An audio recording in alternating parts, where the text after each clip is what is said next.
ഇപ്പോൾ നമ്മൾ കണ്ടതുപോലെ ഒരു വശത്ത് ലോക രാഷ്ട്രസഭ അതിൻ്റെ പ്രതീക്ഷിത ദൗത്യങ്ങൾ നിറവേറ്റുന്നതിൽ പരാജയപ്പെടുന്നു. മറുഭാഗത്ത് ജനാധിപത്യ രാഷ്ട്രങ്ങളിൽ നിന്ന് ഉയരേണ്ട ശബ്ദം ഉയരുന്നില്ല. ആലങ്കാരികമാണെങ്കിൽ പോലും ഏറ്റവും വലിയ ലോകത്തിലെ ഏറ്റവും വലിയ ജനാധിപത്യം എന്ന് അവകാശപ്പെടുന്ന അഭിമാനിക്കുന്ന ഇന്ത്യയിൽ നിന്ന് ആ പദവിക്ക് ചേർന്ന ഒരു ശബ്ദം ഉയരുന്നില്ല.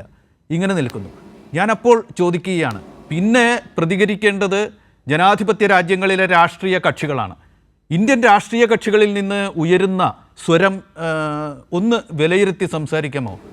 കേന്ദ്രം ഇങ്ങനെ പെരുമാറിയപ്പോൾ തന്നെ ഭരണകക്ഷിയായ BJPയിൽ നിന്ന് ഒരു പ്രതികരണവും ഇല്ലാത്തതുപോലെയാണ്. കോൺഗ്രസ് ഖാർഗെ ഔപചാരികമായി പ്രതികരിച്ചുവെങ്കിൽ പോലും, ഖാർഗെ ഔപചാരികമായി ഈ ആക്രമണത്തെ എതിർത്തു എങ്കിൽ പോലും അത് ഏറ്റെടുത്ത് ദേശീയ സ്വാതന്ത്ര്യ സമര പ്രസ്ഥാനത്തിൽ നിന്ന് വന്ന ഒരു സംഘടന, രാഷ്ട്രീയ സംഘടന എന്ന നിലയ്ക്ക് കോൺഗ്രസ് പ്രതികരിക്കുന്ന കാഴ്ച നമ്മൾ കണ്ടില്ല. ഇടതുപക്ഷത്തിൻ്റെ ശബ്ദം മാത്രമാണ് ഒറ്റപ്പെട്ട തരത്തിൽ ഉള്ളത്.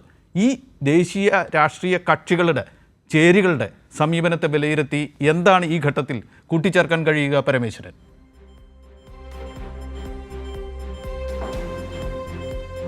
അതായത് നേരത്തെ ചർച്ചയിൽ പറഞ്ഞതുപോലെ ഇന്ത്യൻ വിദേശ മന്ത്രാലയത്തിൻ്റെ പ്രസ്താവന വളരെയധികം ദുഃഖകരമായ പ്രസ്താവനയാണ്. കാരണം അതിൽ എക്സ്റ്റേണൽ അഫയേഴ്സിൻ്റെ വാചകം എന്താണെന്ന് വെച്ചാൽ, India deeply concern at the recent development in Iran. ഈ എന്താണ് റീസെൻറ്റ് ഡെവലപ്മെൻറ്റ് ഇൻ ഇറാൻ? ആരാണ് ഇറാൻ ആക്രമിച്ചത്? അത് പറയാനുള്ള തൻ്റെ ഇടം പോലും ഇന്ത്യ ഗവൺമെൻറ്റിന് ഇല്ല. അമേരിക്കയും ഇസ്രയേലുമാണ് ആക്രമിച്ചത് എന്ന് പറയണ്ടേ ഒരു സ്റ്റേറ്റ്മെൻറ്റിൽ? അത് പറയുന്നില്ല. ഇത് തന്നെയാണ് മഡൂരനെ തട്ടിക്കൊണ്ടുപോയപ്പോൾ ഉണ്ടായതുള്ളത്. മഡൂരൻ ആരാണ് തട്ടിക്കൊണ്ടുപോയത്? അമേരിക്കയാണെന്ന് പറയാനുള്ള ഒരു ആർജവം ഇന്ത്യ ഗവൺമെൻറ് കാണിക്കുന്നില്ലെങ്കിൽ ഒരു വിശ്വഗുരുവായി മാറാൻ ഈ ഇന്ത്യക്ക് എങ്ങനെയാണ് കഴിയുക? കാരണം ഇന്ന് യഥാർത്ഥത്തിൽ ലോകരാഷ്ട്രീയത്തിൽ, പ്രത്യേകിച്ച് ഈ പശ്ചിമേഷ്യൻ രാഷ്ട്രീയത്തിൽ ഇറലവൻ്റാണ് ഇന്ത്യ. ഇന്ത്യക്ക് ഒരു സ്ഥാനവുമില്ല, സീറോ ആണ്. ഇന്ത്യയുടെ സ്ഥാനം സീറോ ആണ്. കാരണം വേണു രാജമണി സാറ് പറഞ്ഞതുപോലെ, ആരാണ് ഉപദേശിച്ച ഇയാൾ ഈ യുദ്ധഭീകരത നിലനിൽക്കുന്ന സമയത്ത് മോഡിയോട് ഇസ്രയേലിൽ പോയി ബീബിയെ കെട്ടിപ്പിടിക്കാനും അയാളുടെ കൈ കൊടുക്കാനും ആരാണ് ഉപദേശിച്ചത്? ഞാൻ മനസ്സിലാക്കിയെടുത്തോളം പത്രങ്ങളിൽ വായിച്ചപ്പോൾ എനിക്ക് മനസ്സിലായിട്ടുള്ളത്, പുതുതായി വന്ന ഇന്ത്യയിലേക്ക് വന്ന അമേരിക്കൻ സ്ഥാനപതിയാണ് അതിൻ്റെ പിന്നിൽ പ്രവർത്തിച്ചത് എന്നാണ് ചില റിപ്പോർട്ടുകളിൽ സൂചിപ്പിക്കുന്നത്. ശരിയാണോ എന്ന് എനിക്കറിയില്ല.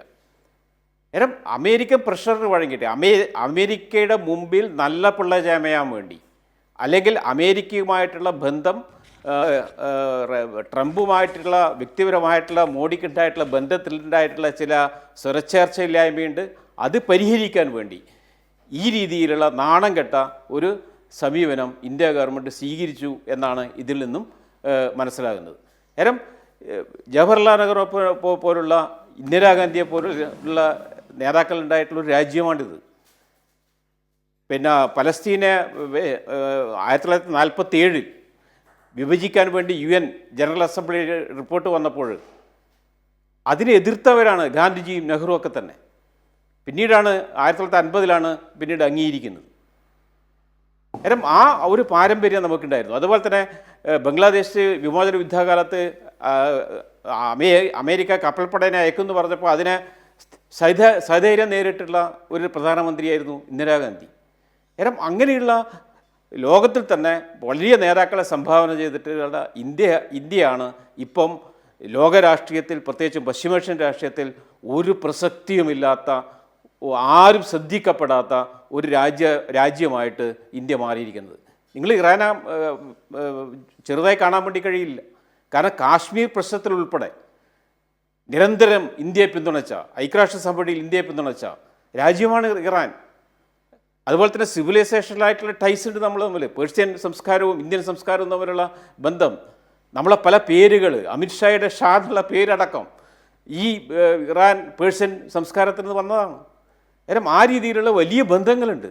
ആ ബന്ധങ്ങളൊക്കെ മറന്നുകൊണ്ട് ഒരു തെമ്മാടി രാഷ്ട്രത്തെ, അമേരിക്കയുടെ കവലച്ചട്ടമ്പിയെ പിന്തുണക്കുന്ന ഒരു സമീപനം ഈ ഇന്ത്യ ഗവൺമെൻറ് സ്വീകരിച്ചിരിക്കുകയാണ്. വളരെ ദുഃഖകരമായിട്ടുള്ള അവസ്ഥയാണ്. നേരത്തെ വേണു രാജമണി സാർ പറഞ്ഞ പോലെ വളരെ ദുഃഖകരമാണ് ഇന്ത്യയുടെ ഇപ്പോഴത്തെ വിദേശ നയം. പലസ്തീനെന്ന് നമ്മൾ മറന്നു കഴിഞ്ഞു. അതൊക്കെ അഗണ്യ കോടിയിൽ തള്ളിക്കഴിഞ്ഞു. നമ്മൾ അത്രമാത്രം ബന്ധങ്ങളുണ്ടായിരുന്നു പലസ്തീൻ മൂവ്മെന്റുമായിട്ട് ഇന്ത്യക്ക്. യാസർ അറാഫത്തും ഇന്ദിരാഗാന്ധിയും കോൺഗ്രസിന്റെ ചെയ്യുന്ന പടം അതെ, ഒരു തലമുറയെ അത് ദേശീയ നയത്തോടുള്ള പ്രതികരണം. കോൺഗ്രസിന്റെ ഞാൻ ചോദിച്ചതിൽ അതുകൂടിയുണ്ട്. പ്രമുഖ പ്രതിപക്ഷ കക്ഷിയായ കോൺഗ്രസിന്റെ സ്വരം ഒരു പ്രതിപക്ഷ കക്ഷിയുടെ ഒരു ആർജവം ഉള്ളതായിരുന്നുവോ? കേട്ടൂടെ? ഒരിക്കലുമല്ല. ഈ പാരമ്പര്യത്തെ നിഷേധിക്കുന്ന രീതിയിലാണ് കോൺഗ്രസിൻ്റെ ഇപ്പോഴത്തെ പെരുമാറ്റം. കാരണം കോൺഗ്രസ് എപ്പോഴും നോക്കുന്നത് തെരഞ്ഞെടുപ്പ് രാഷ്ട്രീയത്തിൽ ഞങ്ങൾക്ക് വോട്ട് നഷ്ടപ്പെടുമോ, ഒരു മുസ്ലിം കോസിന് വേണ്ടി നിലകൊണ്ടാൽ ഹിന്ദു ഭൂരിപക്ഷത്തിൻ്റെ വോട്ട് നഷ്ടപ്പെടുമോ എന്ന ഒരു ഭീതി കോൺഗ്രസിനെയും ബാധിച്ചിട്ടുണ്ട് എന്നാണ് അവരുടെ ഈ സമീപനങ്ങളിൽ നിന്നൊക്കെ നമുക്ക് കാണാൻ വേണ്ടി കഴിയുന്നത്. കാരണം ഇത് വോട്ടിൻ്റെ ഒരു പ്രശ്നമല്ല, ഇതൊരു നയത്തിൻ്റെ പ്രശ്നമാണ്, ഒരു ജനതയുടെ പ്രശ്നമാണ്. നമ്മളൊരു കോളനി വിരുദ്ധ സമരത്തിന് പതാക ഉയർത്തിപ്പിടിച്ചൊരു രാജ്യമാണ്. ഇനിയിപ്പം മാർക്കോ റൂബിയോയുടെ മ്യൂണിച്ചിലെ പ്രസംഗമൊക്കെ കേട്ടപ്പോൾ നമ്മൾ അതിന് കടകവിരുദ്ധമായിട്ട് ആ കൊളോണിയൽ വിരുദ്ധ സമരത്തെ തള്ളിപ്പറഞ്ഞുകൊണ്ട് പുതിയ കോളനികൾ ഞങ്ങൾക്ക് ഉണ്ടാക്കണം, അതിന് യൂറോപ്പിൻ്റെ പിന്തുണ എനിക്ക് വേണം എന്നാണ് മാർക്കോ റൂബിയോ അവിടെ പ്രസംഗിച്ചത്. അങ്ങനെയുള്ള അങ്ങനെയുള്ള നയത്തെ പോലും എതിർക്കുന്നതിന് വേണ്ടി ഒരു രാഷ്ട്രീയ കക്ഷികളും ഇന്ത്യയിൽ ദേശീയ പ്രസ്ഥാനത്തിൻ്റെ ഭാഗമായിട്ട് വന്ന കോൺഗ്രസിനെ പോലുള്ള കക്ഷികൾ അങ്ങനെയുള്ള ഒരു പ്രസ്താവന ഇറക്കുന്നില്ല, അങ്ങനെയുള്ള ഒരു രീതിയിലേക്ക് പോകുന്നുമില്ല. ഇവിടെ ചന്ദ്രശേഖരൻ പറഞ്ഞ പോലെ കമ്മ്യൂണിസ്റ്റ് പാർട്ടികളാണ് പ്രസ്താവനയെങ്കിലും ഇറക്കി ഈ രാജ്യത്ത് ഈ ഇങ്ങനെയുള്ള ഒരു പാരമ്പര്യത്തെ അല്പമെങ്കിലും നിലനിർത്തുന്നത്. പക്ഷേ അത് ജനങ്ങളിൽ എത്തുന്നുമില്ല. ആ രീതിയിലുള്ള ഒരു സ്ഥിതിയാണ് ഇപ്പോൾ നിലവിലുള്ളത്.